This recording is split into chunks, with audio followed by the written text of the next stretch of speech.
tous, j'espère que vous avez pu Bezrat Hashem. Chanukah Sameach. On prend l'occasion pour faire une nouvelle vidéo de diffusion de Rabbi Nachman et Bezrat Hashem. On va dire un mot sur Chanukah. J'espère que ça vous a un peu manqué.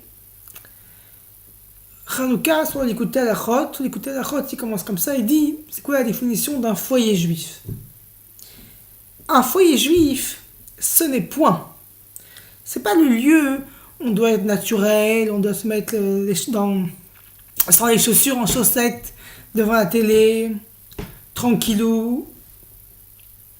Notre maison, quoi, notre propriété privée. C'est pas la fonction d'un foyer juif.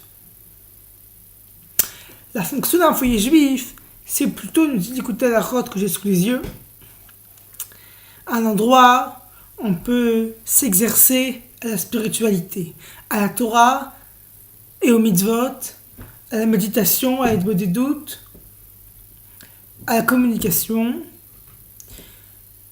Et on pense à toutes les choses spirituelles, vous avez compris, dans ce sens-là. Ça, c'est la fonction du foyer juif.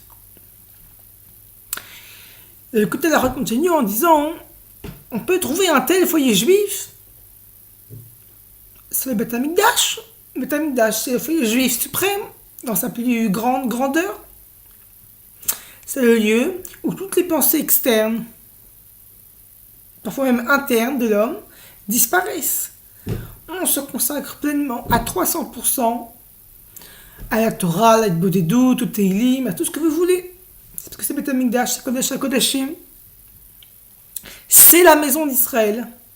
Comme il dit la Chot, il dit Beth Amikdash, c'est la maison d'Israël, c'est là où on élimine toutes les séductions extérieures.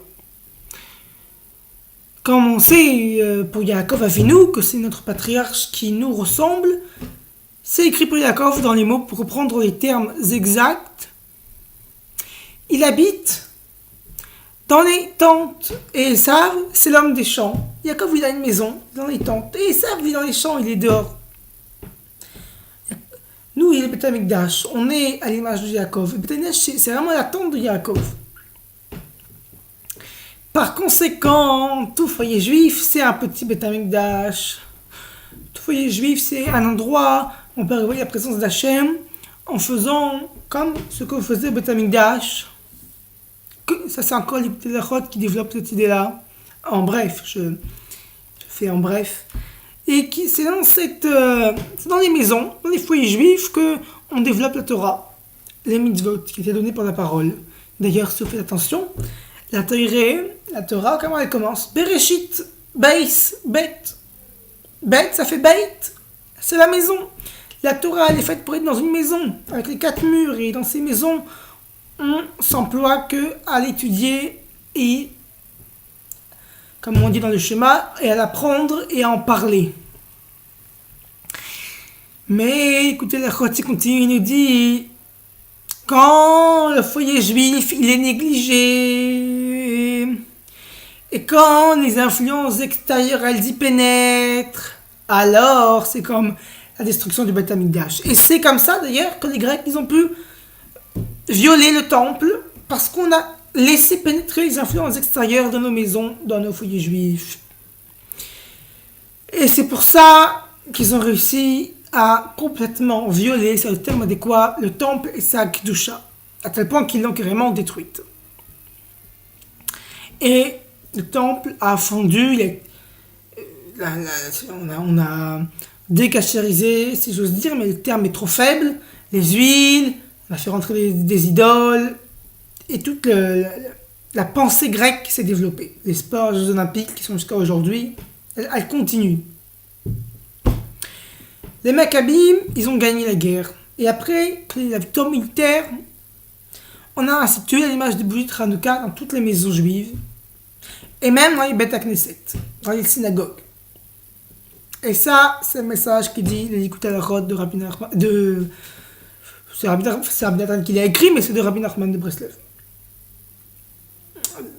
En fait, c'est Rabbi Nathan qui l'a écrit, mais bien sûr, ça vient de Rabbi Nachman.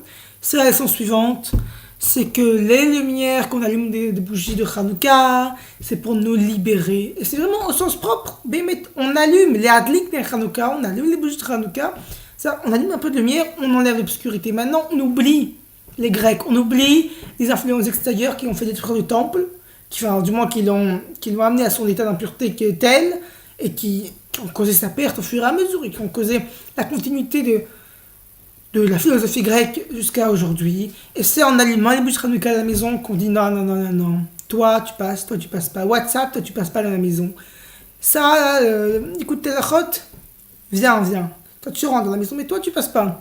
On fait le tri, on allume les bougies. C'est pour ça que c'est d'ailleurs devant la porte de la maison, dans la fenêtre, tous les endroits où on rentre.